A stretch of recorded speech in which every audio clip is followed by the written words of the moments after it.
Perkenalkan, nama saya Ailsa Medina Saki. Assalamualaikum warahmatullahi wabarakatuh. Nama saya Sanri Faiza Izati dari 11 IPS 3. Assalamualaikum warahmatullahi wabarakatuh. Perkenalkan, nama saya Senta Nur Wahyuni dari kelas 11 IPS 3. Perkenalkan, nama saya Basara Ginting, saya berasal dari kelas 11 IPS 3. Assalamualaikum warahmatullahi wabarakatuh. Perkenalkan, nama saya Herian Arafi dari 11 IPS 3. Pendapatan per kapita adalah ukuran jumlah uang yang diperoleh per orang di suatu negara atau wilayah geografis. Pendapatan per kapita dapat digunakan untuk menentukan pendapatan rata-rata per orang untuk suatu daerah dan untuk mengevaluasi standar hidup dan kualitas hidup penduduk. Perhitungan pendapatan per kapita mencakup pria, wanita, dan anak, bahkan bayi yang baru lahir sebagai anggota populasi. Ini berbeda dengan pengukuran umum lainnya. Dari kemakmuran suatu daerah seperti pendapatan rumah tangga yang menghitung semua orang yang tinggal di bawah satu atap sebagai rumah tangga dan pendapatan keluarga yang dianggap sebagai keluarga yang berkaitan dengan perlahiran, perkawinan, atau adopsi yang tinggal di bawah atap yang sama. Fungsi pendapatan per kapita. Fungsi perhitungan pendapatan per kapita adalah untuk mengetahui apakah suatu wilayah bisa disebut sejahtera atau tidak. Tidak hanya itu, pengukuran pendapatan per kapita juga berguna dalam menilai keterjangkauan suatu daerah. Ini dapat digunakan bersamaan dengan data soal harga real estate. Pendapatan per kapita dapat membantu menentukan apakah terjangkau tidaknya harga perumahan oleh rata-rata keluarga. Daerah yang terkenal mahal seperti di kota-kota besar misalnya, mempertahankan rasio harga rumah rata-rata yang sangat tinggi terhadap pendapatan per kapita. Manfaat menghitung pendapatan per kapita.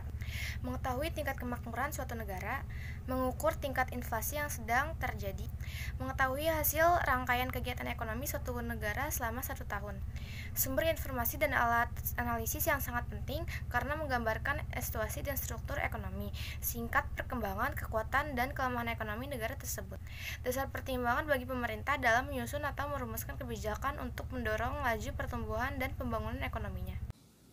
Mengapa pendapat per kapita perlu dihitung? Agar bisa dikatakan sebagai negara maju dan sejahtera, maka pihak pemerintah membuatkan sesuatu gambar terkait kondisi perekonomian yang terjadi pada negaranya. Hak keperluan tersebut dibutuhkan agar setiap tindakan dan kebijakan yang dibuat bisa sesuai dengan kondisi dan keperluan ekonomi para penduduknya. Itulah kenapa PPK pada suatu negara harus dihitung dengan tepat. Tanpa mengetahui angka pasti tersebut, maka pihak pemerintah akan mengalami kesulitan untuk bisa mengetahui tolak ukur kondisi perekonomian pada suatu negara. Industri pendapatan memiliki pengertian penyebaran pendapatan pada suatu wilayah geografis. Distribusi ini juga memiliki makna penyaluran pendapat melalui penyelesaian pekerjaan dalam pengadaan barang, jasa, bidang niaga. Adapun yang mengartikan sebagai suatu proses pembagian pada faktor produksi yang mengikut pendapatan distribusi. Pendapatan dikatakan adil bila merata ke seluruh lapisan masyarakat yang benar-benar membutuhkan sesuai target.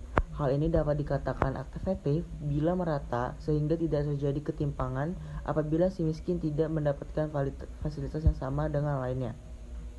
Maka pemerintah biasa memberikan bantuan baik tunai, skill, kesempatan kerja maupun program pemerintah lainnya.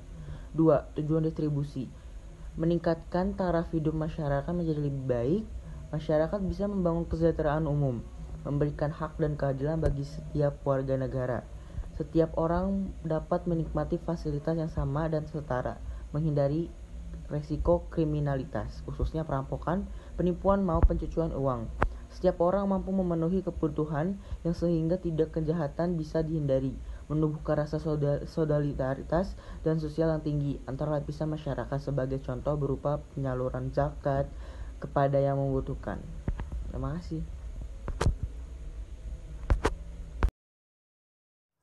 Di sini saya akan menjelaskan tentang faktor yang mempengaruhi distribusi pendapatan. Pemerataan pembangunan di setiap wilayah juga berdampak pada distribusi ini. Pertumbuhan penduduk juga ikut berpengaruh karena semakin tinggi pertumbuhan penduduk yang tidak diselingi dengan kenaikan nilai tukar mata uang mempengaruhi distribusi ini khususnya atas penyelesaian pekerjaan.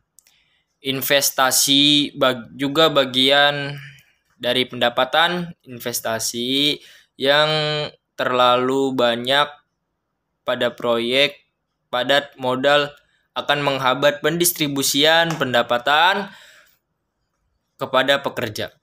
Kebijakan pemerintah seperti sistem ekonomi Pancasila mempengaruhi pendistribusian pendapatan.